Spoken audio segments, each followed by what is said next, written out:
Every time prices rise, a small piece of your freedom is taken away, even if you don't notice it. Groceries, rent, fuel, they all increase month by month, drop by drop. And if you feel like your paycheck no longer stretches the way it used to, this is not just a feeling. You are witnessing the quietest wealth transfer in human history, a transfer repeated in every generation. Because inflation doesn't just increase prices, it redistributes who owns the future. Welcome to Money Decoded. In this place where money, power, and history collide, nothing is as simple as it seems at first glance. For most people, inflation looks like chaos. Prices going crazy, savings melting away, the system losing control. But for those in power, inflation is the exact opposite. It is order itself. This is how the modern economy breathes. It is how governments finance wars without creating new taxes, how corporations quietly lighten their debts, and how the wealthy multiply their assets while everyone else tries to keep up. That is why the real question is not why does inflation happen, but why is it allowed to happen again and again? To understand this, you must go back to the years when inflation was seen not as an economic target, but as a disaster. In the early 20th century, the world's major economies were tied to gold.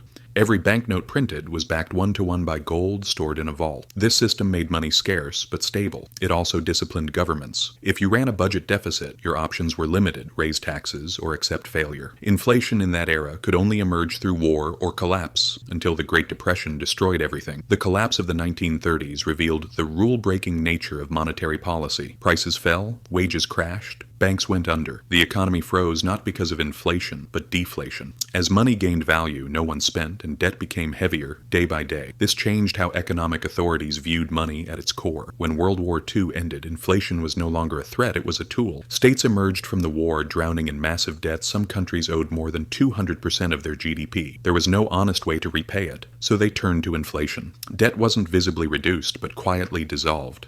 Throughout the 1950s and 60s, the world looked like it was miraculously escaping its debt burden. But the truth was simpler. As money lost value, debt lightened by itself. The era taught one thing: sufficiently low and controlled inflation can solve the hardest problems without making noise. Until 1971, when President Nixon announced the end of the dollar's convertibility to gold, it was said to be temporary, but it wasn't. For the first time in world history, the global reserve currency stood not on gold, but purely on trust. The value of a banknote was no longer backed by metal, but by your belief in the system itself. From that moment on, money stopped being a measure of value and became a policy instrument, and the rules changed from the ground up. Money could now be created in unlimited quantities. Governments could borrow without restraint. Banks could open credit taps as much as they wished. And investors learned one truth: in this game, the winners are not savers, they are borrowers. Inflation flipped the logic of money. Holding cash became a loss. Borrowing became an advantage. A $1 million mortgage may feel heavy today, but 20 years of moderate inflation makes that debt soft as cotton.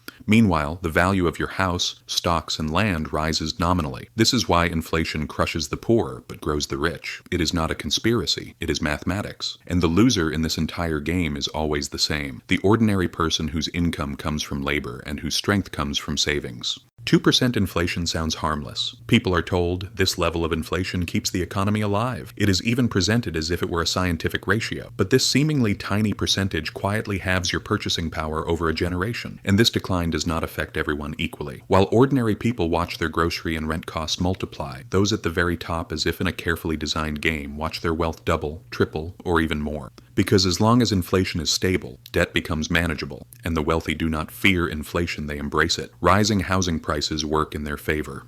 Corporations do not lose when raising prices, because they pass costs onward. Stocks gain nominal value year after year, and long-term fixed interest debts shrink in real terms thanks to inflation. Therefore, inflation is an invisible but powerful ally for those who already hold wealth, a silent partner whose effects can be felt even years later. Governments also know well about inflation's hidden blessing. Public debt decreases in real value as long as inflation persists. This is one of the main ways governments finance wars, crises, and budget deficits. Deflation, however, is the opposite. It makes debt heavier, bursts economic bubbles, and leaves corporations and banks fragile. That is why no government on earth can risk deflation. Deflation is the system's dark mirror. Inflation is the fog that covers it. Bankers are perhaps the group that benefits the most from inflation. Rising prices force people to invest rather than save. The idea spreads: if you keep your money idle, it will lose value. This increases borrowing, risk-taking, and the chase for returns. The entire structure of modern finance, from mortgages to bond markets, from stock exchanges to corporate buybacks, is built on the assumption that tomorrow's money will be worth less than today's. Without inflation, the massive machinery stops turning. But for the people beneath this machinery, the picture is far more exhausting. Wages rarely rise at the same pace as inflation. Savings erode in real terms. The future becomes a target pushed further away each year. Even debt does not work the same for everyone. Credit card debt is destructive, but a fixed-rate mortgage becomes advantageous as inflation rises. The wealthy know this, most people don't. This is where inflation turns knowledge itself into capital. When we reached the 2008 global financial crisis, the system revealed itself again. While nearly the entire world economy collapsed, central banks created trillions of dollars to support financial institutions. This money did not go to the public. It flowed into stock markets, major banks, and asset markets. The result? Asset prices recovered rapidly. Stocks rose, real estate appreciated. Wages remained stagnant. This created a historically rare level of asset inflation. When the 2020 pandemic hit, the same scene repeated almost identically. Governments opened the taps to prevent economic collapse. Demand rose, supply chains broke, and inflation resurfaced after years. But once again, the outcome was familiar.